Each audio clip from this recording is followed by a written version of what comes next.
Additional Information Auditing Theory, Chapter 9. Network Environment. A network environment is a communication system that enables computer users to share computer equipment, application software, data, and voice and video transmissions.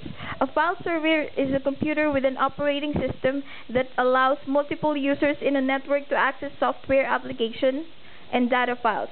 Basic types of network: local area network, wide area network, metropolitan area network.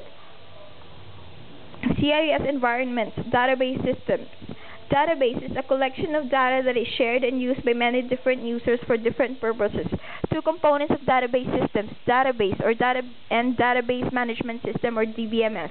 Software that creates, maintains, and operates a database. Characteristics of database system: data sharing and data independence. Electronic data interchange, EDI, the electronic exchange of transactions from network. In electronic fund transfer systems, for example, electronic transactions replace checks as a means of payment. EDI controls include authentication. Controls must exist over the origin, proper submission, and proper delivery of EDI communications to ensure that EDI messages are accurately sent and received to from authorized customers and suppliers. Encryption involves conversion of plain text data to ciphertext data to make EDI messages unreadable to an unauthorized person. WAN control. A value-added network is a computer service organization that provides network, storage, and forwarding mailbox services for EDI messages. Audit approaches. Auditing around the computer. The auditor ignores or bypasses the computer processing function of an entity's EDP system. Auditing with the computer is used as an audit tool. Auditing through the computer. The auditor enters the client system and examines directly the computer and its systems and application software. Computer-assisted audit techniques for tests of controls. Program analysis techniques that allows the auditor to gain an understanding of the client's program. Code review involves actual analysis of the logic of the program's processing routines. Comparison programs that allow the auditor to compare computerized files.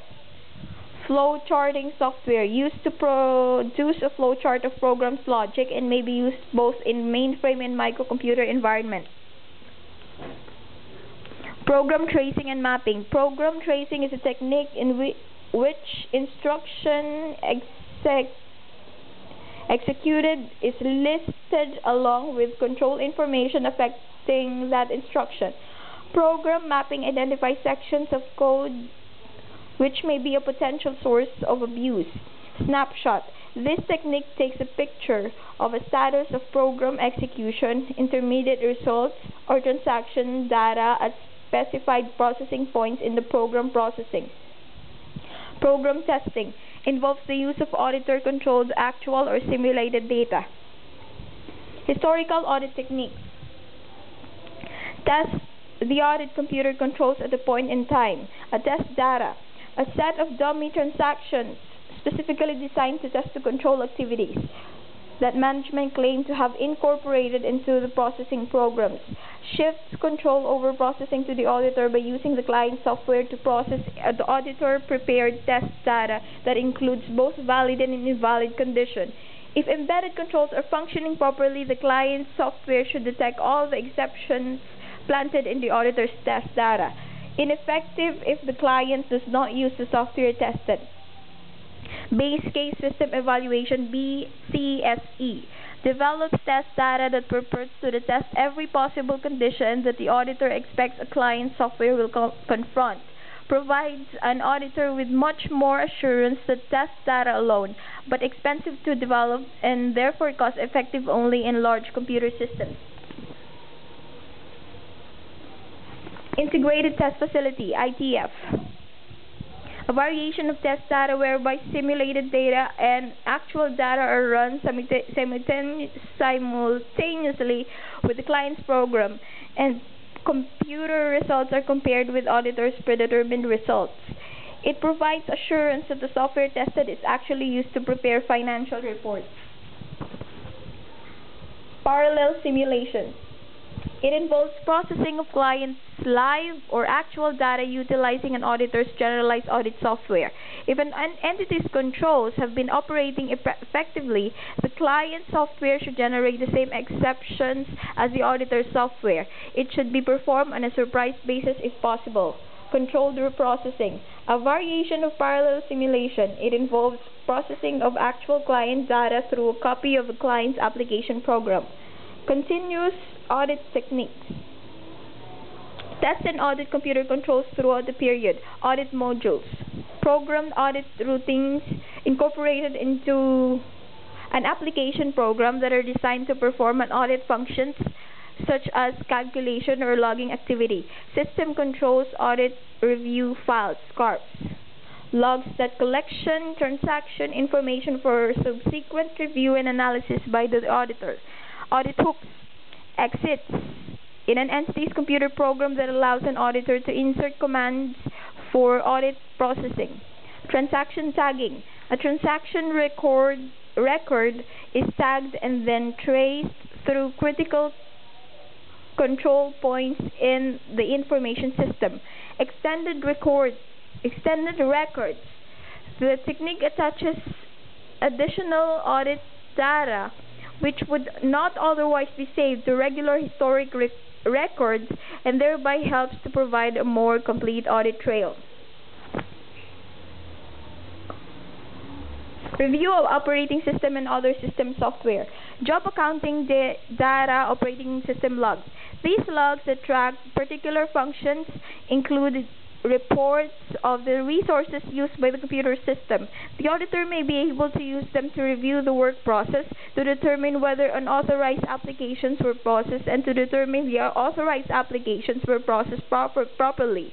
Library management software.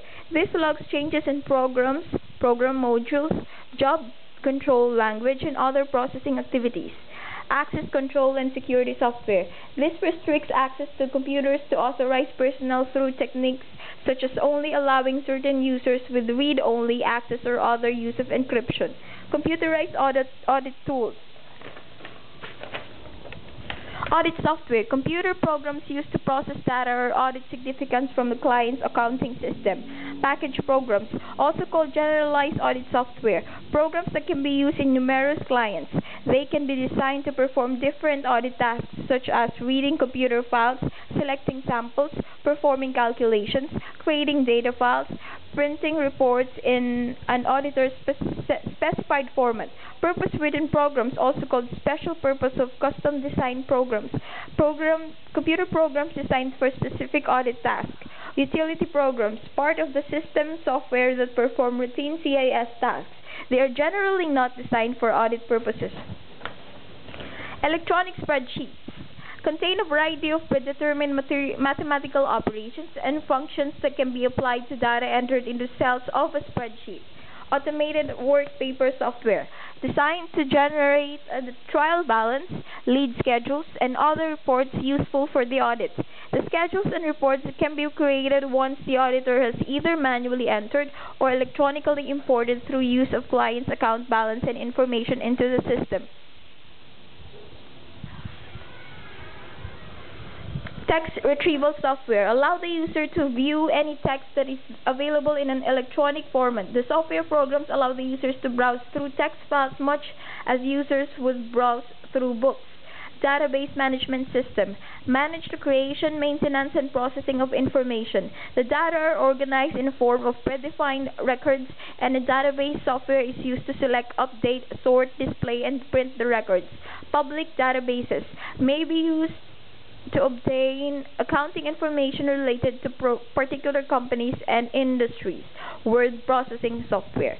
Factors to consider in using CAAT. Degree of technical competence in CAS, availability of CAAT and appropriate computer facilities, impracticability of manual tests, effectiveness and efficiency, timing of tests, and auditors should make arrangements with the client for the retention of needed data or to the time work when such data are available. Controlling a CAAT application. Procedures to control the use of the audit software may include participating in design and testing of computer programs, checking and coding of the program, requesting the client CAS personnel to review the operating system's instructions, running the audit software on a small test files before running them on the main data files, ensuring that the correct files were used, obtaining evidences that audit software functioned as planned, establishing appropriate security measures to safeguard against manipulation of the entity's data files. Procedure to control the use of test data may include controlling the sequence of submission of test data where it spans several processing cycles, performing test runs, predicting the results of test data, confirming that the current version of the program was used, obtaining reasonable assurance that the programs used to process the test data were used by entities throughout the applicable audit period.